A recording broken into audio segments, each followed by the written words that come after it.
What in the world are they spraying? 1953, Minneapolis, Minnesota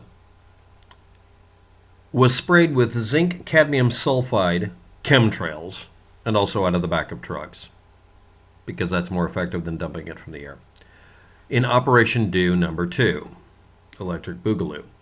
It was for testing how something would disperse during biological warfare, so they needed something they could easily detect.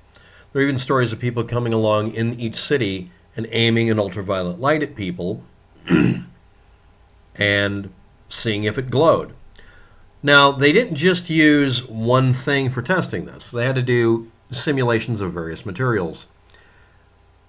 The idea of simulating a radioactive material, well, why wouldn't they just dump uranium all over the place? Well, that's precisely what they want you to think. There's also an author of a thesis who wrongly implied that zinc cadmium sulfide that was used in these experiments was radioactive. There are radioactive isotopes of many elements. Cadmium, zinc, and sulfur could actually be ones. There is no attempt by the person who made this assertion for a thesis in college that this was real. A philosophical dissertation, degree in philosophy, not a STEM field, dramatized a hypothetical secret post-Manhattan Project by mentioning Manhattan. The trigger word here is Manhattan. You know what else is in New York besides Manhattan? Rochester. Rochester, New York, Manhattan, New York, right? So the Manhattan-Rochester coalition must have something to do with it, or it's a group of people who are associated with two sister cities in the same state. Manhattan Engineering District was a code name for the Army elements involved in a larger Manhattan Project, but it was never called the Manhattan Engineering District 44, which was a fictitious name given to this thing. Manhattan Engineer District was real and Engineering District 44 wasn't. Somebody's trying to make sure you can't look things up. And it was not called the Manhattan-Rochester Coalition. That was a separate thing and had nothing to do with it, or may not have even existed. Zinc cadmium sulfide toxicity. Is it more soluble than cadmium compounds or zinc compounds, and can they get into humans? Humans are exposed to cadmium naturally through water, air, food, and soil and dust. And zinc. And sulfur.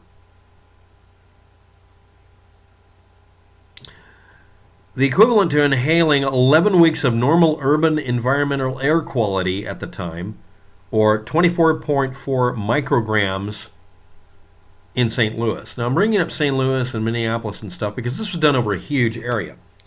This was done by doing the experiment from the air, according to records that were released later, much later. This is actually an example of the U.S. government doing experiments and actually dumping stuff from the air. This is like me asking people, I want you to bring up the incidents, real ones, where the U.S. government did do gun confiscation. There are actual incidents, but when people are asked that, when they talk about gun rights and they're coming for your guns, they won't bring up a real incident because that would create a slightly higher bar for fact because those are not hidden pieces of information. And I won't do a video on them because no one will say, okay, I believe we're going to have gun confiscation tomorrow for the last 20 years. But when did that actually happen? There are actual examples of this. Specific groups of people being disarmed because they were considered suspicious during certain wartime periods. Or certain areas being put on lockdown. Actual incidents. That's real. But when you talk about it, then the first question comes up. What happened right before that? Some shit hit the fan. Well, that's the claim that conspiracy theorists bring up. Yes. But then they don't cite examples of it because then you'd know what was going to happen and they want to keep you ignorant and vulnerable. Same thing with this. Actual incidents of shit being dropped from the air, like napalm or Agent Orange or doing these experiments with a fluorescent dye. This is the equivalent to getting a glow stick material on you, which may be very bad, but it would be something you could go test. By keeping this shit very vague and keeping your assertions vague, and not talking about real incidents like this. You can create a fantasy world where, jets don't produce contrails because I say so. No, that's not real. Jets, old and new, produce contrails. They do. The more efficient an engine is, the more likely it is to produce water vapor in the first fucking place.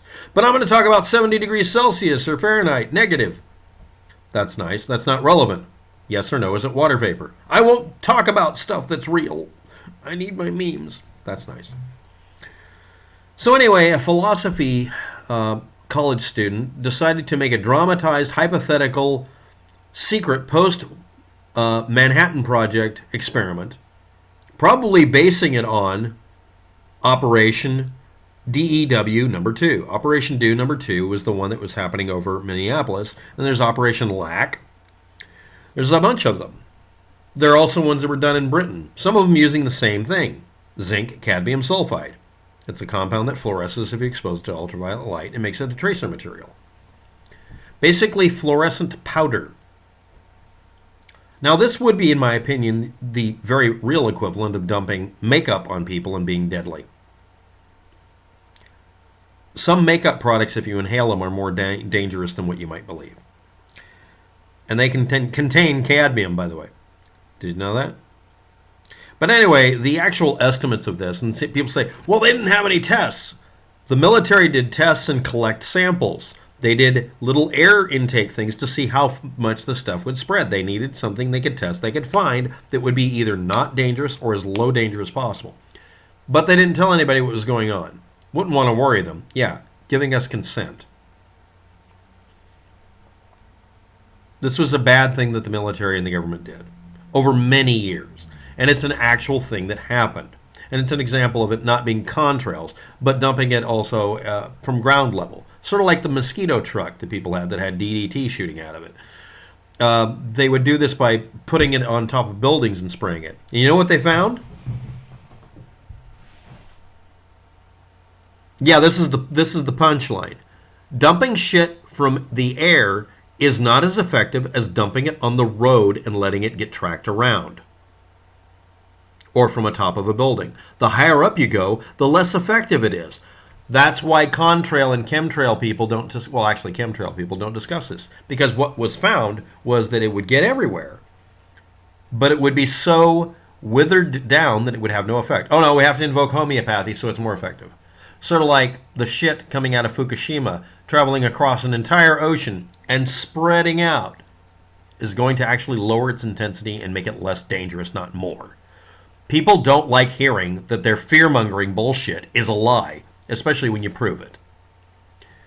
What happened with Operation LAC, Operation DEW, specifically this one, DEW number 2, and all the other things, it showed that if you do an experiment like this, and yes, it was an immoral experiment, it was wrong, it was done without consent, it shouldn't have been done. What you find out is if you dump shit from airplanes, even if it's a material that in this case would literally drop out of the air and wasn't fucking visible as a trail and fell down to the earth, it would be less effective than you just running around a populated area so you can aim it and spraying it everywhere. And yeah, if you can make it a fine grit or fine grain material, make it very lofty and shoot it straight up out of the top of a vehicle just going down the main drag in a city during a time when it's populated with people, you can get them all to inhale something. A tiny amount, a really tiny amount of uranium or plutonium sprayed in an area as a radiation bioweapon, as a dirty bomb, would be more effective than dropping an atom bomb. But you'd have to do it. You'd have to actually be spraying it directly above your vehicle, and you'd have to be in a hermetically sealed vehicle that could just go traipsing through a town. Now, you could do this in a very, very densely populated urban area, or in a sparsely populated area, and it would have about the same effect. And it would get everywhere, and getting out of the vehicle would be difficult or impossible without getting contaminated. It's kind of a suicide mission. No, they weren't testing this to see if they could do something good. Oh, we're trying to defend America. No, they're trying to defend America and see if they can use that. And what they found out is this is a really stupid way to do this when you can just drop one nuke. And even then, a nuke is a bad idea. That's why they tried to create smaller, more efficient oddly enough, less radioactive bombs so that they would act like normal conventional bombs. And the conclusion is if you haven't been able to tell this from the last dozen wars we've been in, is it's just better to use normal bombs and skip this shit. And it's also, the reason it's internationally illegal to do this kind of shit isn't because it was effective, but because it's not. You're spraying it from high altitude or from the ground. The problem with it is you're at the mercy of the wind. Aiming a gun that's hooked up to one of those little chickens on the top of a house so it just aims wherever the wind blows isn't really an effective way to shoot people. This is an imprecise, blunt instrument that would provide no real value. A military person of any kind that would advocate doing this would be basically saying, I'm willing to be, like Al-Qaeda or ISIS or whatever. You're basically going to be attacking random non-military targets knowingly. There is no way to contain it. Same thing with dumping diseases or toxic waste in water supplies. You're not killing your target, you're killing everything. This is the thing that we go to war against. And everybody who brought this up as an idea was told very simply, we've already experimented with this. I mean, they'll get them in a room and say, no, we know this doesn't work. An atom bomb has limited utility, but it can be made small and maybe not as radioactive afterwards. But even that isn't really useful. We have been able to determine, through our lack of hubris eventually, that some things just are better not to do. And the only people who would do it are crazy assholes who are like running North Korea. This experiment, however, does rely on one or two things. The New Jersey Zinc Company and then later the U.S. Radium Corporation manufactured the materials because they had the facilities for mixing chemicals and that's it. The U.S. Radium Corporation, if you're not aware of it, was one of the locations that made radium for glow dial paint and that sort of thing. And this is in the 50s. People were either ignorant or didn't give a shit about possible health hazards. And the military was no different, and neither was the public. No, I'm not kidding. The people that this was sprayed on, yes, it was sprayed on poor people because rich people said, don't do it, I don't want to be bothered by it, because they might be worried about what happened, and you wouldn't want to piss off a senator. But the fact is that this was an era where people had lead paint still. This is an era where people... The joke that you see on the internet is take off all of the warning labels and act like you don't care and be happy.